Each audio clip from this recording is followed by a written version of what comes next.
Кыргыз армиясынын кайраты жана күжүрмөндүгү дурус экени залга чогулган аскер кызматкерлеринин жана жоокерлердин маанайынан көрүнүп турду. Буга чейин кыргыз армиясында бирдей аскер кийими болбосо, бул жолу армия өздүк аскер кийими менен камсыз боло баштаганы байкалды. Тагыраагы куралдуу күчтөрдүн күнүндө офицерлер баш болуп, жоокерлерге чейин жаңы аскер кийимдерин кийип келишти. Куралдуу күчтөрдүн башкы кол башчысы 23 жылда Кыргыз армиясы бир топ сыноолорду башынан кечирди.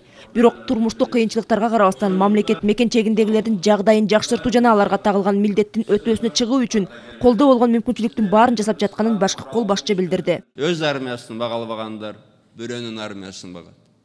Өз аскерин батыралабагандар башка бирөөнүн аскерин айла жок багат, асырайт.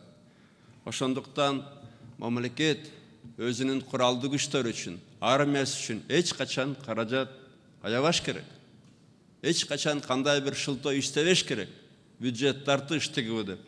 Дайыма кандай кыйын болсо да каражатын таап, машыгы болобу, турак жай болобу, маяна болобу камсыз кылып туруш керек. 2006 жылга чейин Кыргыз армиясы үчүн бир бөлмөлүү да үй салынган эмес. Азыр болсо куралдуу күчтөрдөгү аскерлер үчүн 700 батирлүү үйлөр салынууда.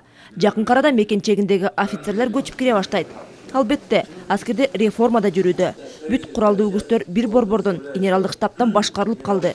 Эми Коргоо министрлиги, чек ара кызматы, Ички иштер министрлиги жана өзгөчө кырдаалдар министрлиги мурдагыдай ар кимиси ар башка иштеп чачырабай, бир түндүктүн алдына бирикти. Куралдуу күчтөр мобилдүү, ыкчам жана күчтүү болуп кайра жаралууда. Биз көрсөтүлүп жаткан зор колдоону сезип турабыз.